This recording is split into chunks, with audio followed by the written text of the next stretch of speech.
po si Isabel B. De Lasso at ako po yung anak ng may-ari. How much po yung capital ninyo or yung puhunan nyo to start backyard racing? Bali, nagsimula lang po talaga kami sa maliit na halaga, around 2,000 pesos. At nakahiligan lang din po talaga ng parents ko since nagsimula po yung business sa generation pa po na lolo.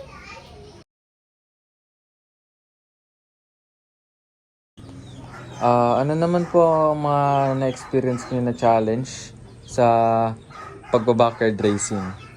Sa pag-aalaga, bali yung pinaka-hassle talaga na part is yung bilang pagiging estudyante pa lang. Bali, hindi siya natututukan most of the time since this school.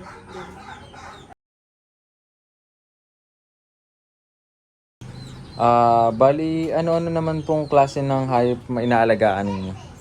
So as you can see, nag-start po kami sa mga pag-aalaga ng manok. Tapos hanggang sa nagkaroon na rin po kami ng mga kambing na sinusugat tuwing umaga. At nagkaroon na din po kami ng mga baka na pinapaalaga.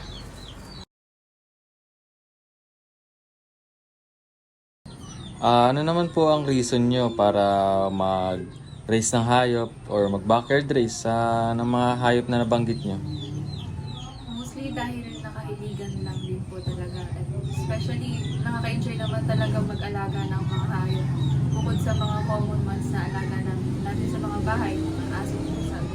Pali masayang nag-explore din na mag-alaga ng ibang mga hayop.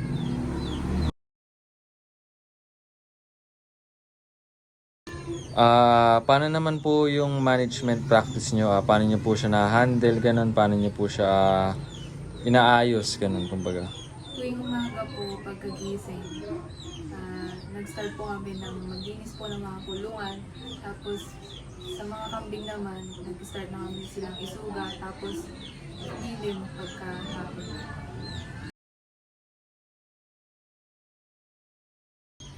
Marketing wise naman po, nagbebenta na po ba kayo? Magkano nyo po nabebenta? Saan po kayo nagbebenta kung sakali?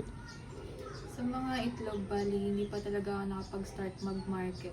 Pero sa mga kambing, nag-start na ako na i-post siya through online. Tapos doon namin siya binibenta as pangkatay.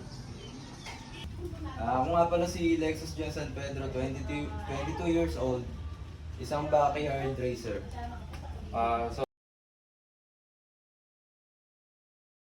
So yun, Kuya Lexus, no? May tanong lang ako, anin na tanong about sa pagiging backyard racer mo.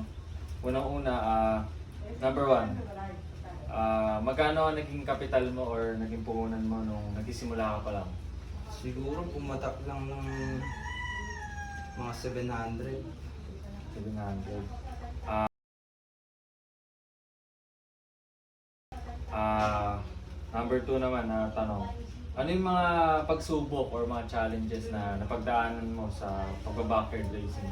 Yung mga challenges naman, syempre yung klima natin, hindi naman pare-parehas. Minsan sobrang init. Hindi sila kampante sa ganung klima. Hindi maiwasan na may mamatay ganun, no, magkasakit. Next, next question. Anong breed, anong hayop ang inaalagaan mo? Ang alaga ko manok, 45 days.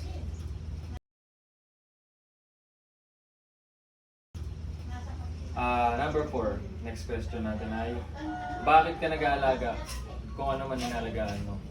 Siguro para sa income na rin, dagdag income. Tsaka for experience din.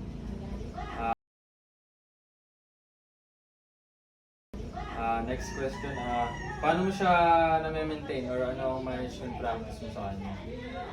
Kailangan lang i-maintain mo yung linis ng kulungan nila kahit twice a week, maglinis ka.